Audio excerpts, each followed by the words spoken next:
Hey there, podcast lovers. Looking for a fresh take on the world? Tune into Nikki's World, where we dive into everything hitting the headlines and chat about just what's on our minds.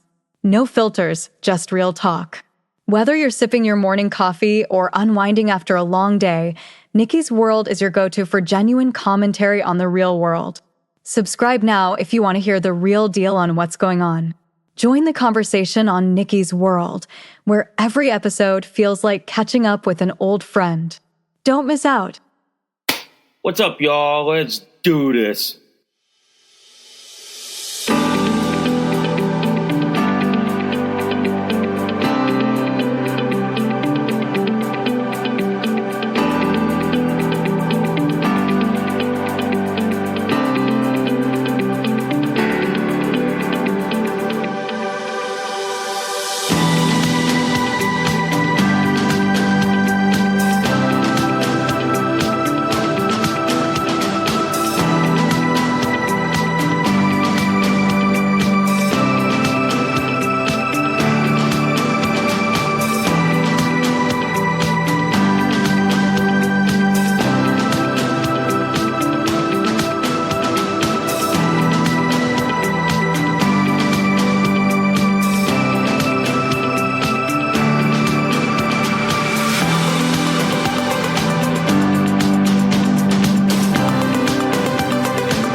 Oh, hi guys. Welcome to Nikki's World. I'm Nikki, your host, and today, guys, we're going to talk about Trump's executive orders reshaping the military.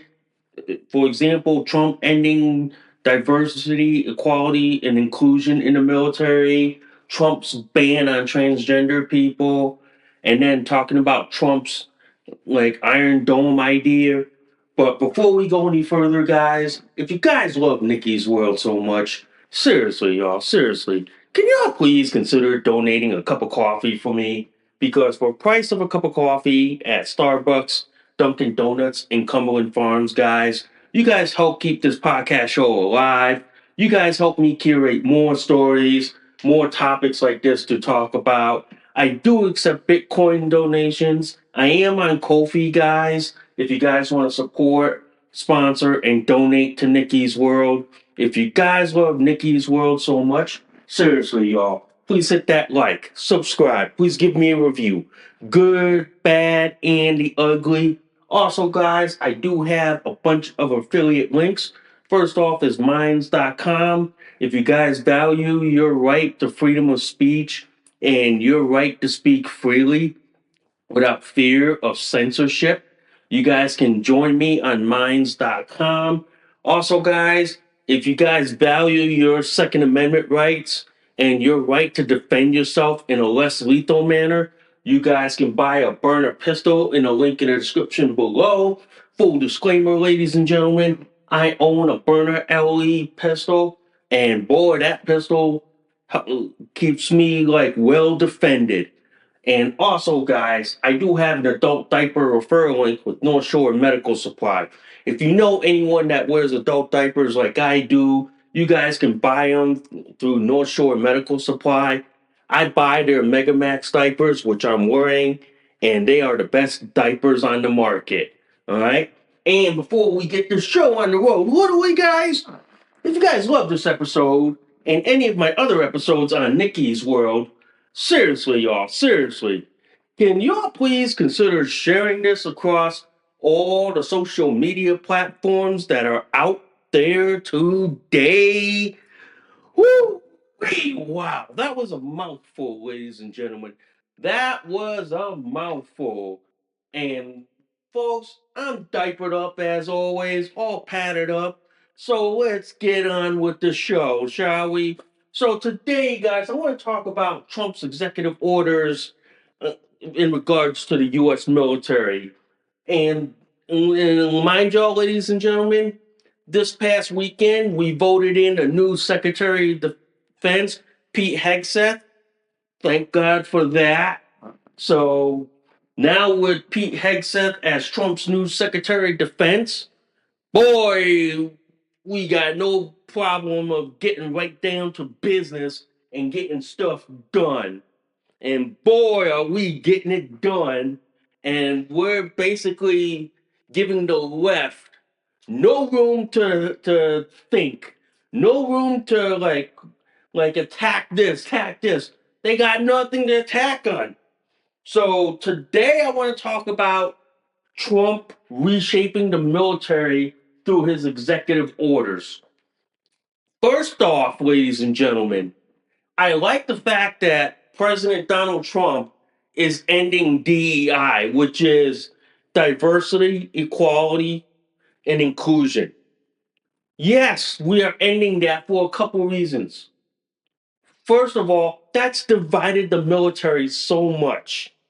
Okay? That divided our military to the point where you were like, you were divided based on your race, sex, gender identity, sexual orientation, your ethnicity, where you came from, where you lived, who you knew.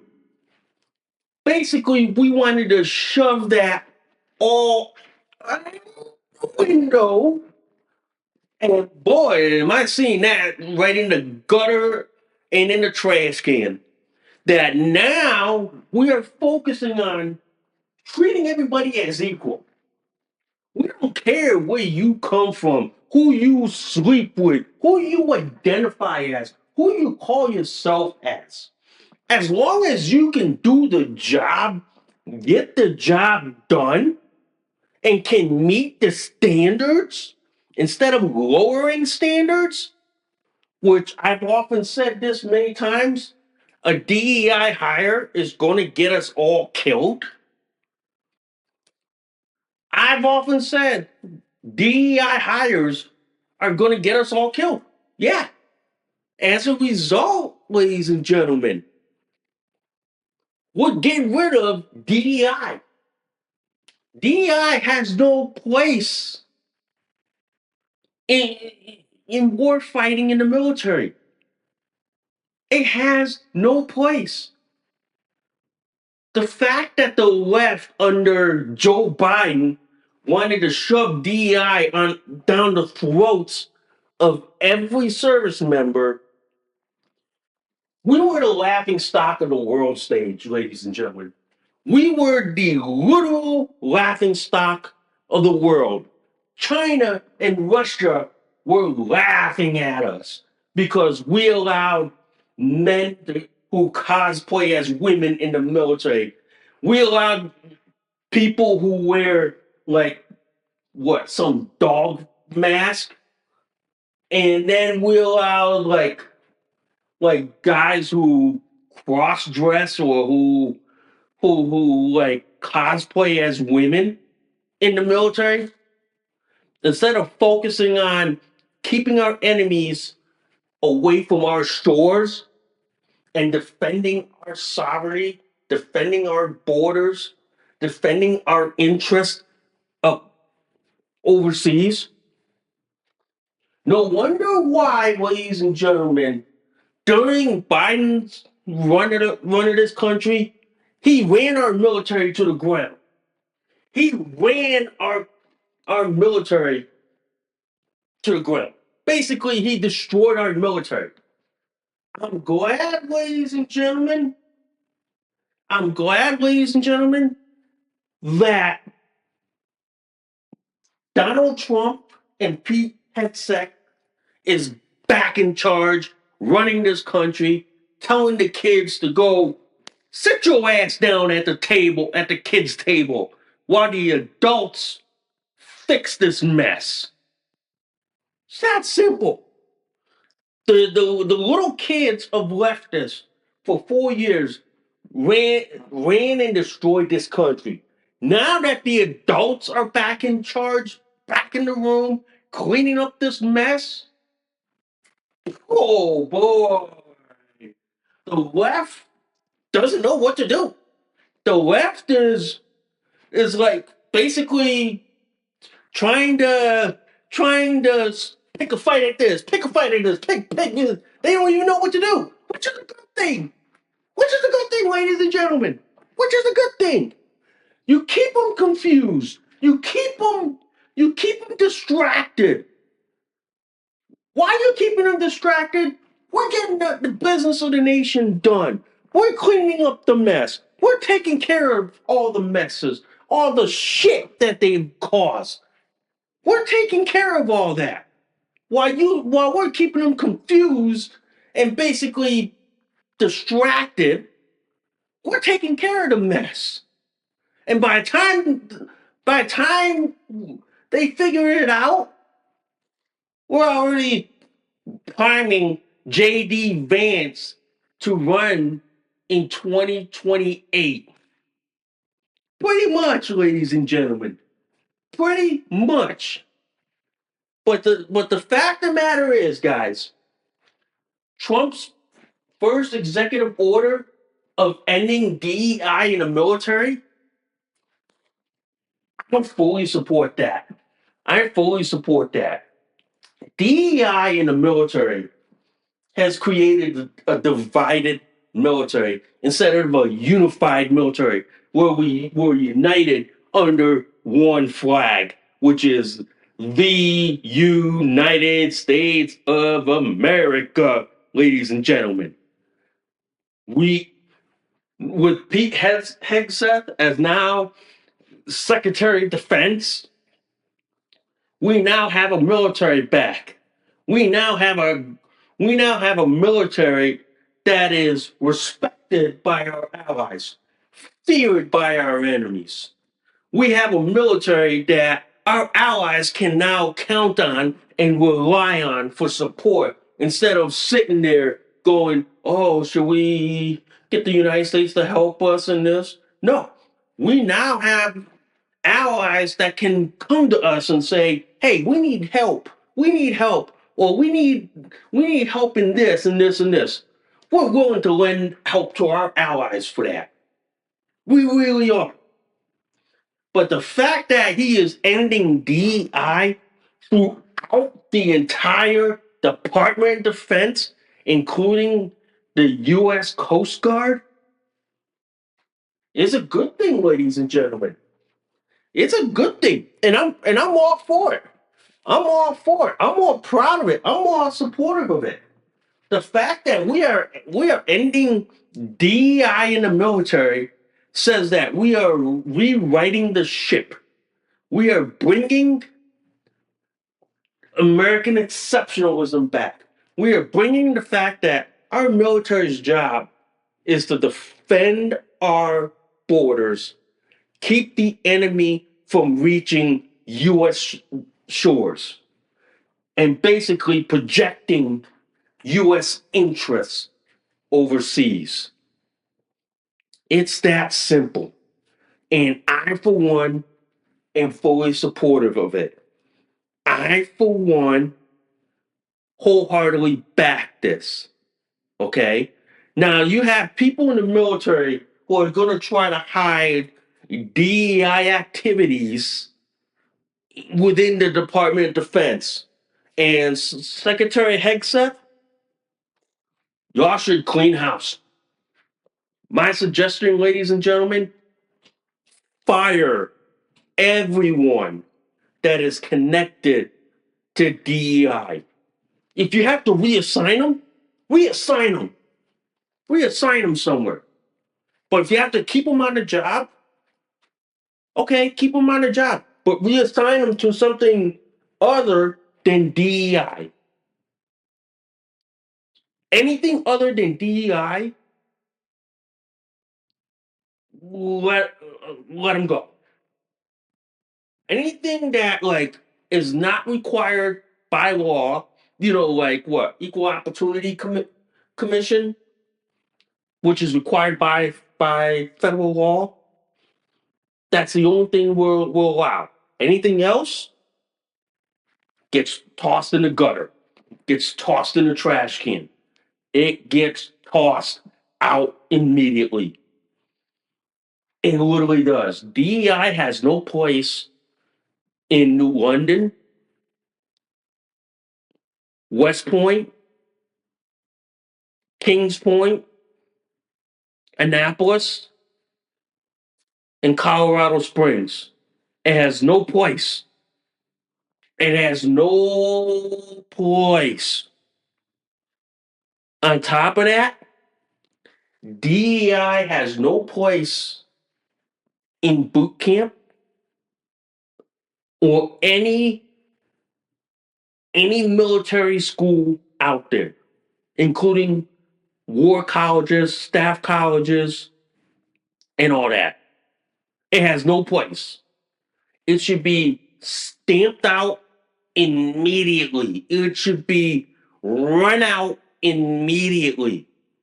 It literally should. The fact that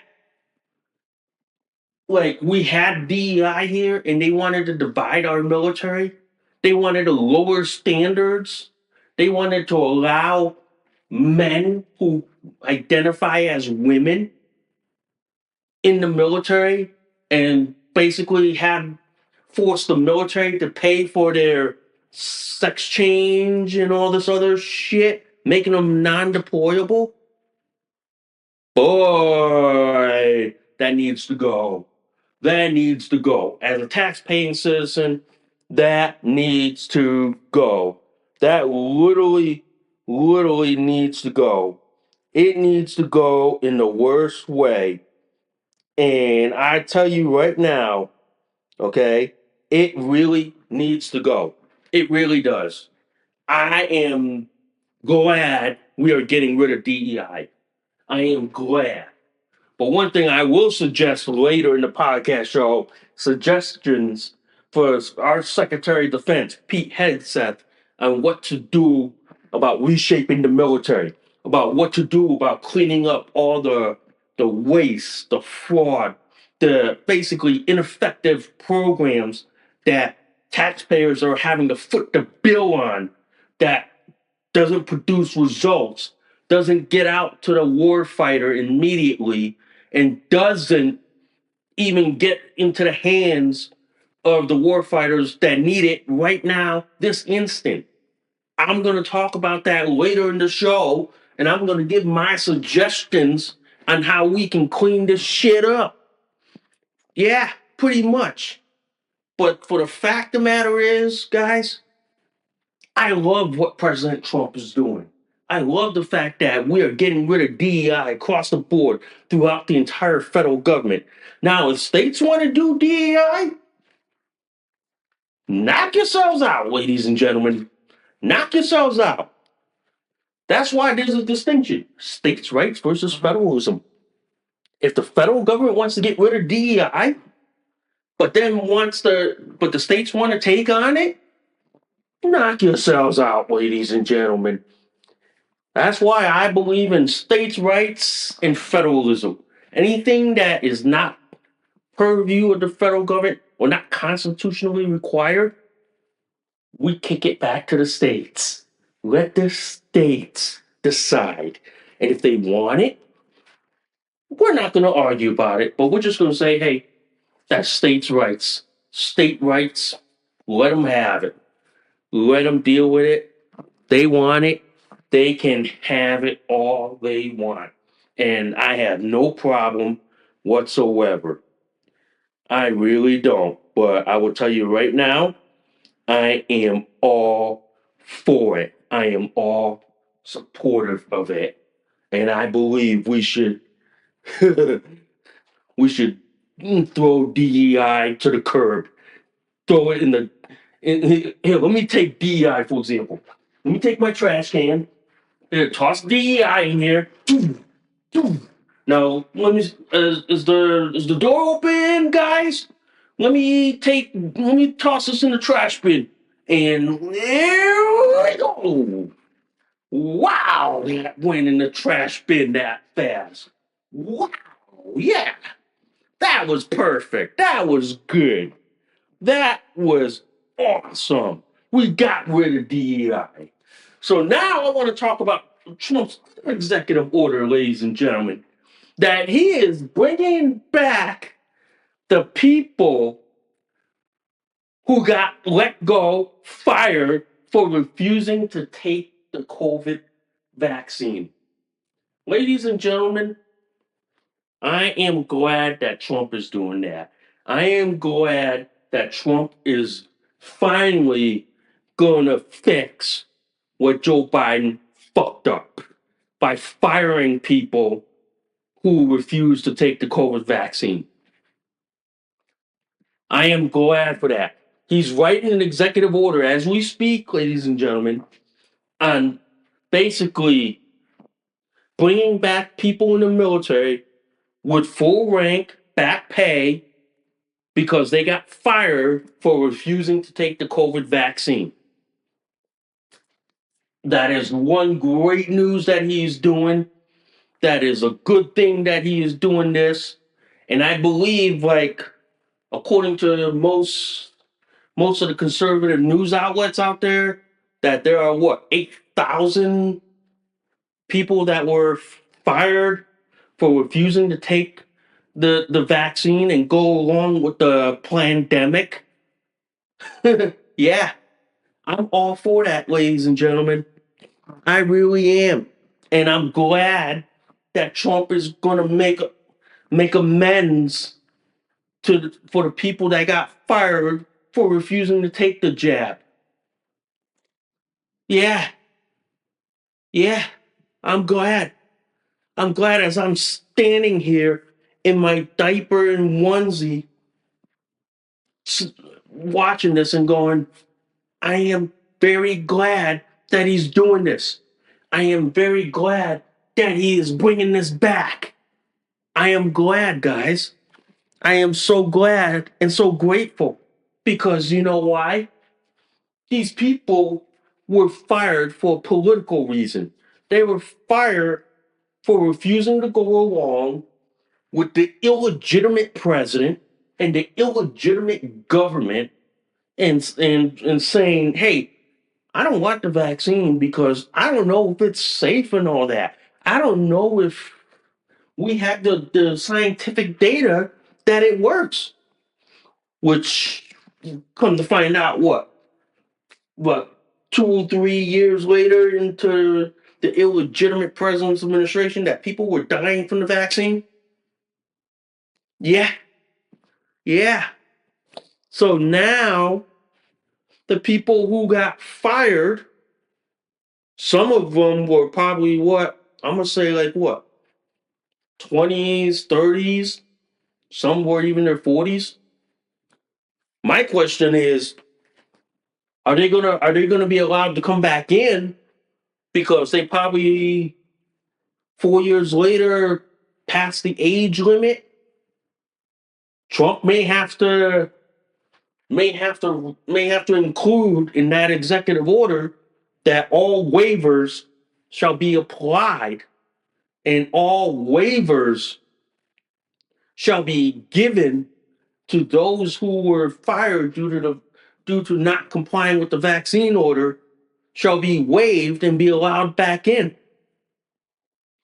I say like this, and I say this, ladies and gentlemen, they should be allowed back in. They should be.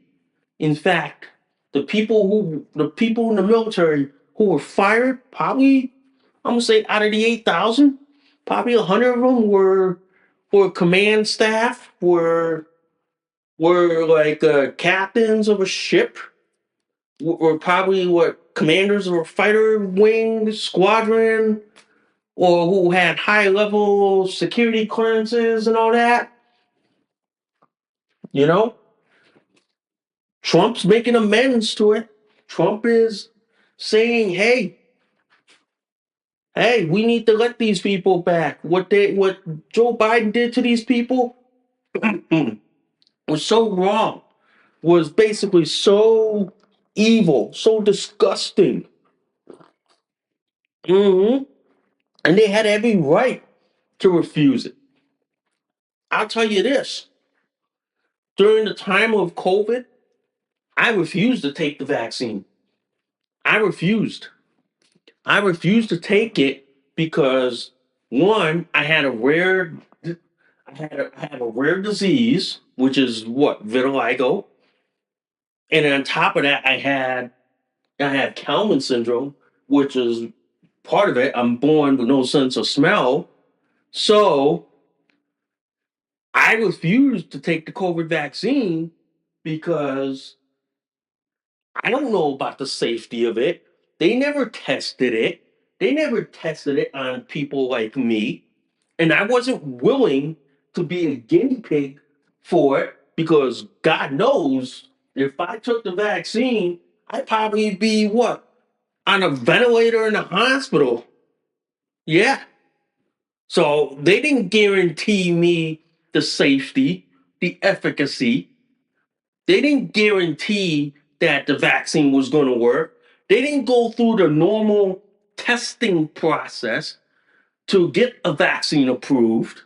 They bum rushed it and then told people you got to take this or else you're fired or else you'll be out of the job. You won't be able to find a job.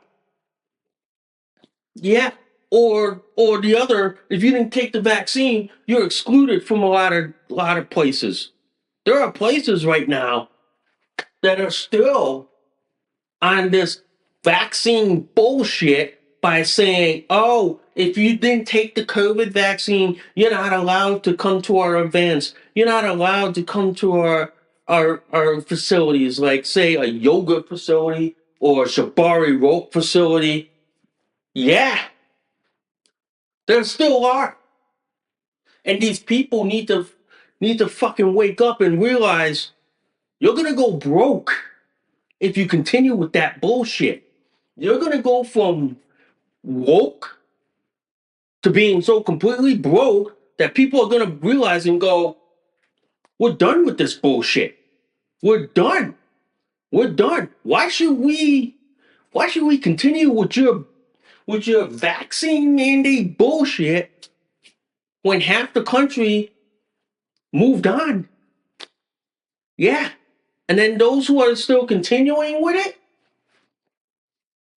I hope you know you're probably gonna go out of business pretty soon. Once people go like this, we don't need this shit. We don't need it. We don't need the shit. We really don't. I for one, ladies and gentlemen, totally agree with it. I totally do. I literally do, guys, and I totally agree with it. But I will say this. I will say this, guys. The people who got fired for refusing the vaccine, I'm glad that Trump is making amends to it. I'm glad these people are getting their jobs back. But sadly, though, there are people in the state, municipal, county sectors of government that are still not allowed back to work because they still refuse. Yeah, that's a doggone shame.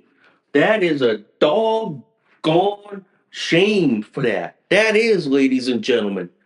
That is.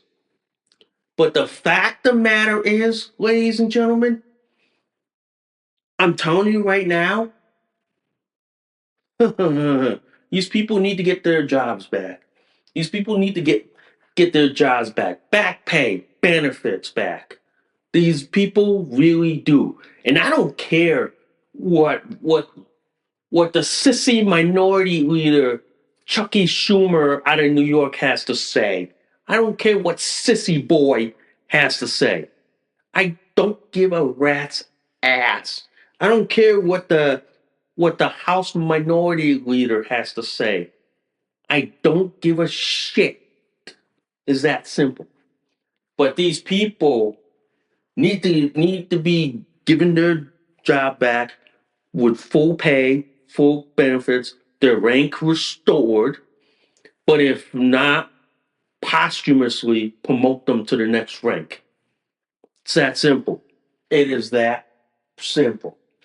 One other executive order that I love so much, guys, that Trump is doing, he's ending and getting rid of transgender people from serving in the military. I'm all for that. Here's a reason. Do we allow schizophrenics in the military? Do we allow autistic people in the military? Down syndrome people in the military? Do we allow them? No. But why does the 1% of the world who have a fetish and a mental illness are allowed to go serve in the military, but we don't allow schizophrenics? We don't allow people with severe mental issues, bipolar. We don't allow people with autism and all that in the military, but a man who cosplays as a woman is allowed in. Think about that for a second.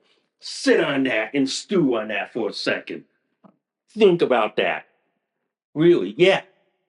The fact that President Trump is ending the ban, I mean, and not ban, ending and not allowing transgender people from serving in the military under his administration is a good thing.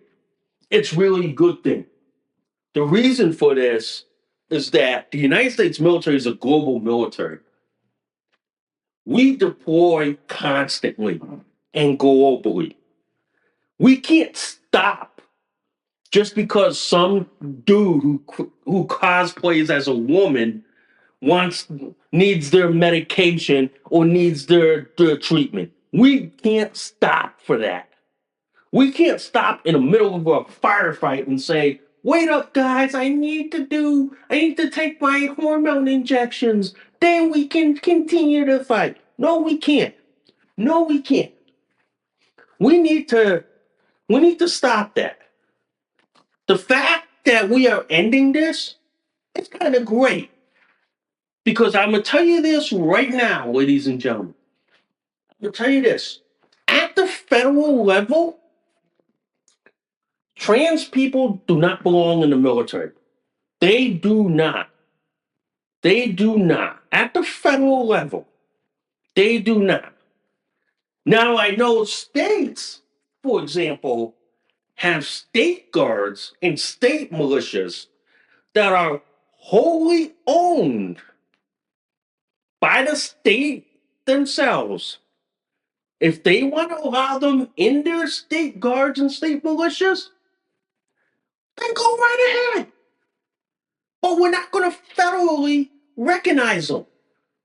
They'll be recognized at the state level, but they will not be federally recognized. They will not be considered federal troops. They will be considered state-only troops. I know states like what? New York, California, Connecticut, Texas, Alaska, Maryland. They all have some form of state guard, state militia, and under the federal constitution and respectively the state constitutions of their respective states, they are allowed to have state guards and state militias where trans people can join free and willy. But at the federal level, they should be banned. They should not be allowed to join at the federal level. It's that simple. And it's also a good compromise because I'll give you an example. New York, a liberal state. California, a liberal state. They all have state guards and state militias. California and New York can come on the news and say, "Hey, I know trans people are going to be banned from the military at the federal level, but they are welcome to join the California State Guard or the New York State Guard. They're more than welcome to. The state will recognize them at the state level. But beyond state borders into the federal area, they will not be recognized. It's that simple. That's why I as an intersex DSD person, ladies and gentlemen, as an intersex DSD person, I totally agree with it. I totally agree. And to me, I'm all supportive of it. I am all for it. As someone who is already in the military, I can't say what branch because of certain rules, certain regulations that I am beholden to. I'm exempt from the transgender ban. I am wholeheartedly exempt. The fact that a lot of a lot of trans people joined the military under Biden so that the government could fund their sex change operation. That's why half the military programs we can't fund because we're winding up paying for some dude who cosplays as a girl for his sex change surgery. No, we shouldn't be paying for that shit. We shouldn't be. We shouldn't be paying for this shit. We shouldn't be allowing them in the federal military. If they want to join the military, they're more than welcome to join the state guards and state militias. They're more than welcome. They're more than welcome to. They're, like I said, they're more than welcome, but we'll ban them at the federal level. They're more than welcome. We'll give them a compromise by saying, "Hey, look, we're going to kick you out of the federal military because we can't have you guys. But you're more than welcome, ladies and gentlemen, to join at the state level. There are state guards, state militias like California, New York, Connecticut, Texas, Maryland. Yeah, there are state guards and militias that will allow them. I, I see that as a good compromise, ladies and gentlemen. I see that as a win-win situation. That way they can still serve, but they're only going to be serving at the state level, and they will only be recognized at the state level, but they will not be recognized at the federal level. Simple as that, ladies and gentlemen. Simple as that. And if these states want to pay for them while they're on the payroll, so be it. So be it. Yeah, so be it. Because they can serve at the state level, but they will not be recognized at the federal level. Yeah. And as an intersex DSD person who's in, I'm gonna say this: I'm exempt from it. Doesn't apply to me. I'm already in. I'm already in. And if I get deployed, I get deployed, and I have a way of being able to.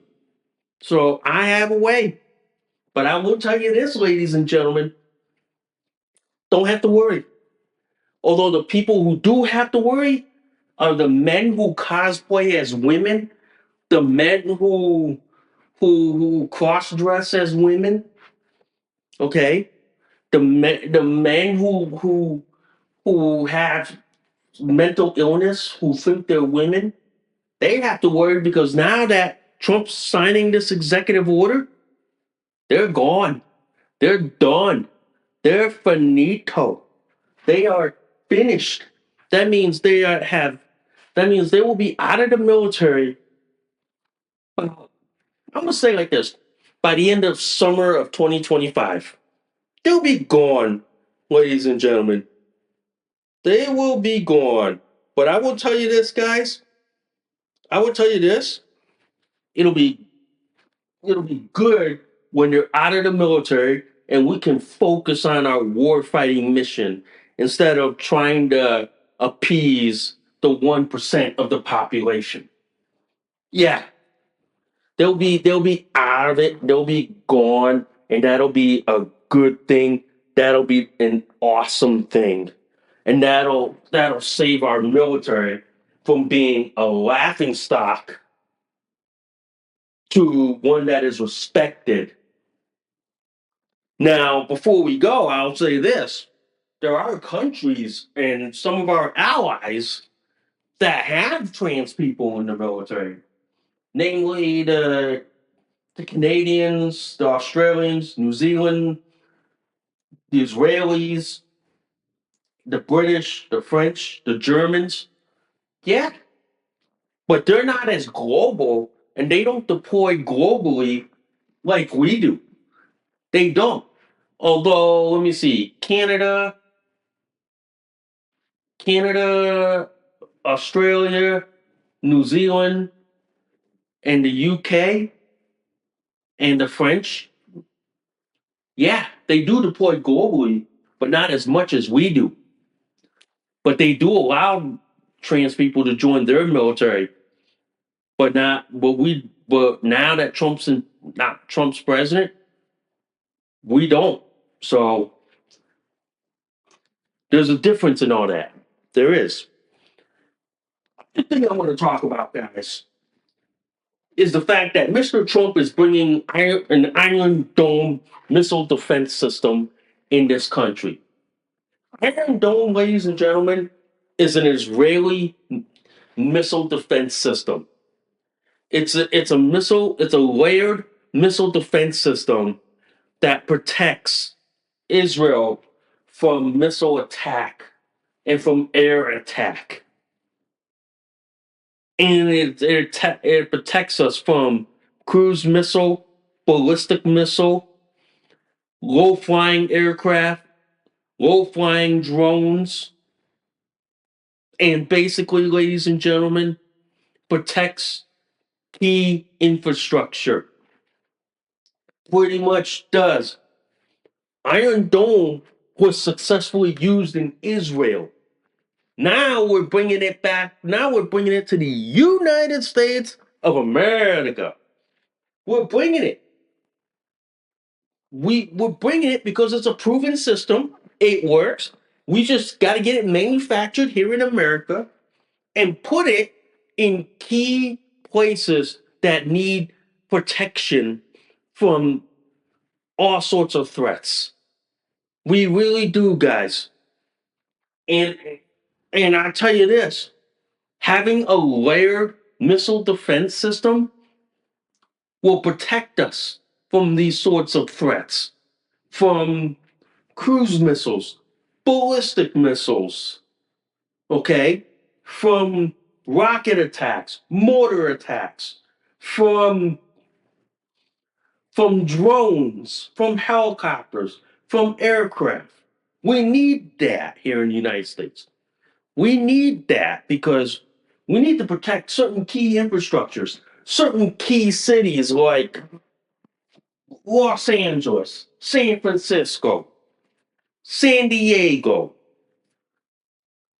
Dallas, Houston, okay, Chicago, Washington, D.C., New York, Boston. We need that. We need that kind of system because we need to protect our infrastructure, our industrial base, whatever is left of it. We need to protect that because if we ever, ladies and gentlemen, get attacked by enemies such as what? China, Russia, North Korea, Venezuela, Iran. We need a missile system to protect us. Okay? We need a missile system to protect us from attacks from these countries. We really do, guys. We really do. I've seen what Iron Dome has done. I've watched the news. I've seen the YouTube videos of what Iron Dome is capable of. I go like this: if it works, proven, reliable, and we can see the results, and George, bring it to America, install it in key locations, key areas that need to be protected. Install it, ladies and gentlemen. Yeah, really do. Really, really do, guys. I say this enough. We really do need it. We really do, guys. Give you a little history lesson for the next 5 minutes. Did you know, ladies and gentlemen, we had missile systems protecting America? Did you know that? During the Cold War, we used to have a missile system called Ajax and Nike Hercules. We had missile systems that was about the size of a semi truck protecting and guarding the United States airspace, key installations, key facilities. We had that system. We had that from the beginning of the Cold War up until I'm gonna say about the the 60s all the way up until the mid 70s, ladies and gentlemen. We had that kind of system. I'll give you an example. Where I live in Connecticut, I don't live that far from what was once a radar station for a Nike Hercules missile system where they had missile batteries throughout the entire state. And its sole job back then was to make sure the Soviets didn't launch a surprise attack into the United States. That, that no cruise missiles, no ballistic missiles were coming towards us. We had that. Iron Dome is meant to do what we lost in Nike Hercules and the Ajax system. Nike Hercules did its job. Now we need stuff like Iron Dome to protect us. We need stuff like Iron Dome to protect our airspace, to protect our North America. We really do, guys. We really do. And I, for one, ladies and gentlemen, am all for bringing Iron Dome to the United States. We need missile defense. We really do. A lot of people don't understand this. During Biden's administration, we had these Chinese spy balloons flying unimpeded across America. We had nothing to defend against. We had nothing. And then in the last segment of the show, I am going to give suggestions on what to do and how to ramp up the military, okay? How to bring the military ramped up and running. Pretty much, guys. Pretty much. But to me, Iron Dome harkens back to the Nike Hercules and Ajax era, where they had missile warning sites, they had missile batteries, they had like early warning radar centers that alerted like the military if there was a sign of attack on the United States and that the missiles would defend it. We had those back then. But I'm glad we're bringing it back, ladies and gentlemen. I am glad it is making a comeback and it is coming back in the nicest, cleanest way possible. I am glad, ladies and gentlemen. I am glad. I am so happy that it is making a comeback. I am so happy for it. I really am, guys. But the fact that a lot of people, especially leftists, who don't read up on their history book, who don't read up their history, but instead love to read what communist manifestos and all that shit, should learn and realize that we had missile systems like that. We just have to bring it back. Probably what? allocate land that can be converted to a National Guard facility or air guard or an air guard missile defense facility? Yeah, yeah, pretty much. Pretty much. Last thing I want to talk about before we go today, guys. Last thing. Suggestions for our Secretary of Defense on how to bring our military back, make it more powerful, make it more deadlier than ever. First off, Secretary Hegseth,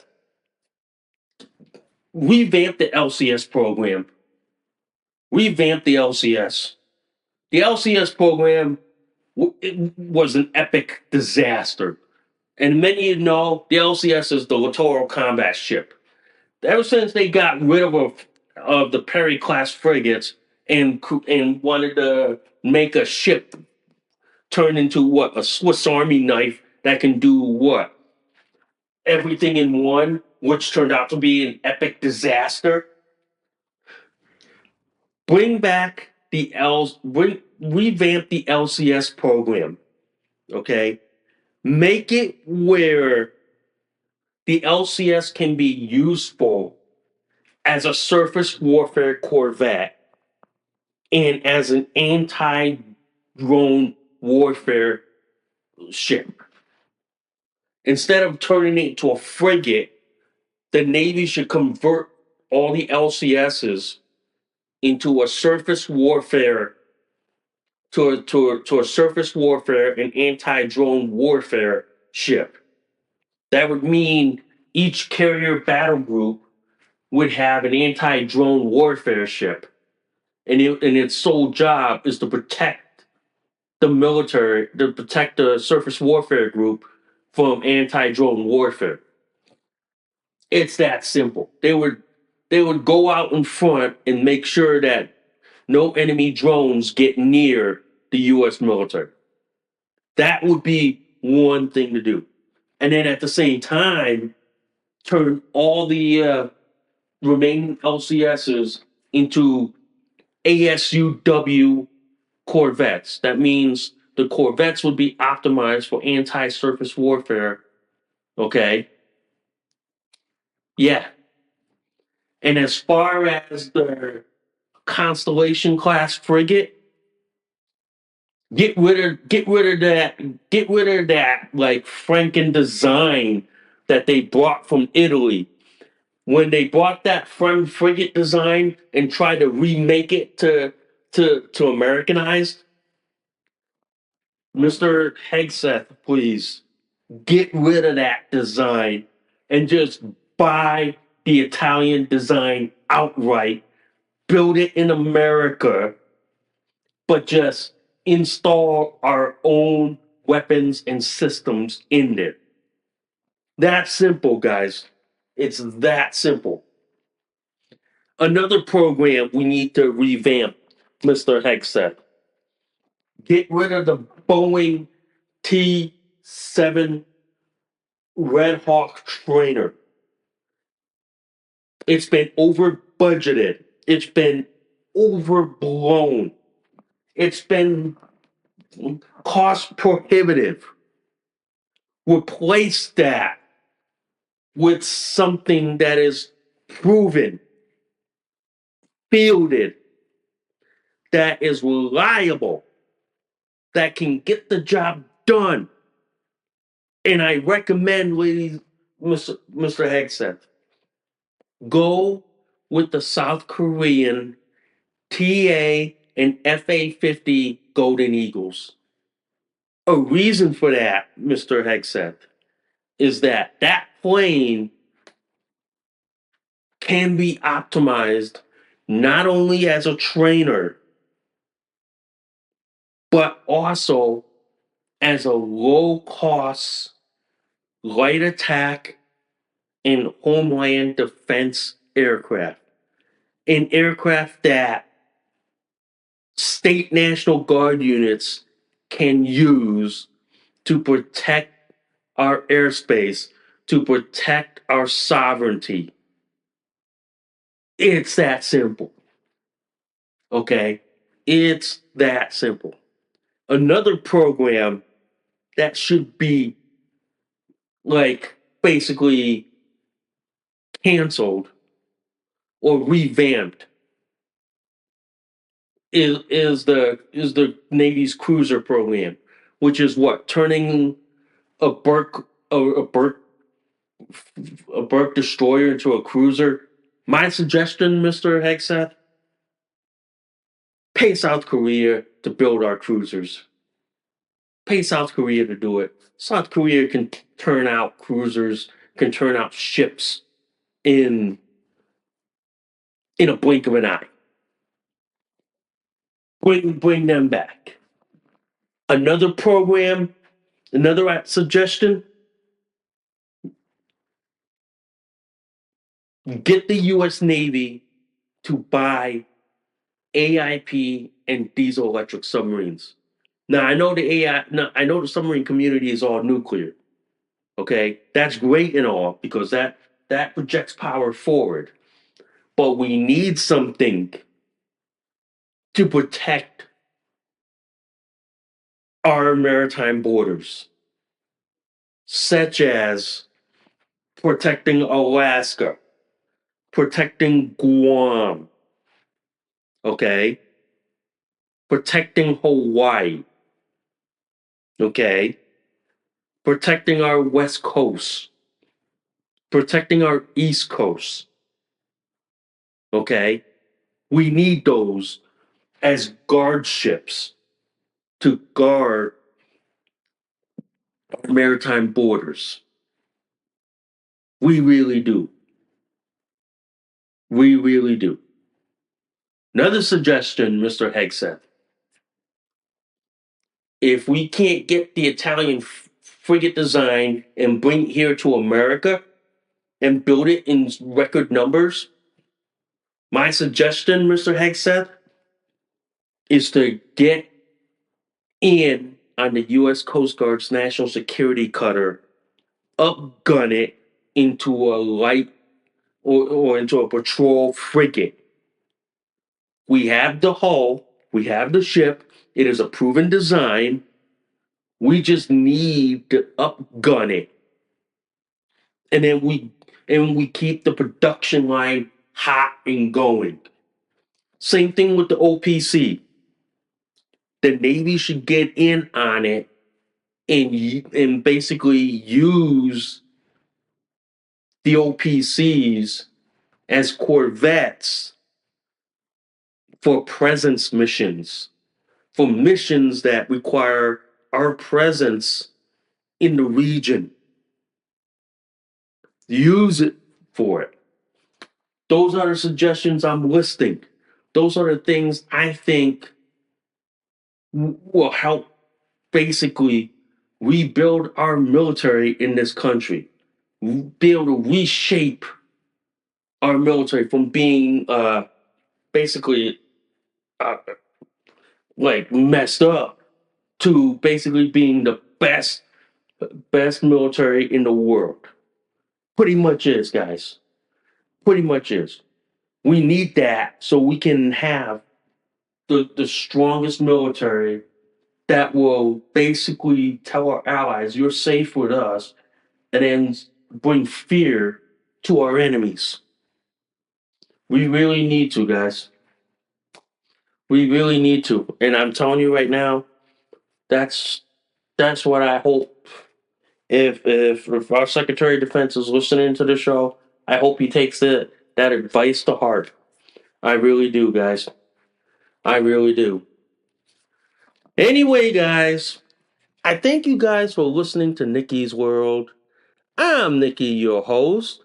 I will see y'all soon. Bye for now. You just listened to an episode of Nikki's World. Thanks for listening. We'll see y'all soon. Bye for now.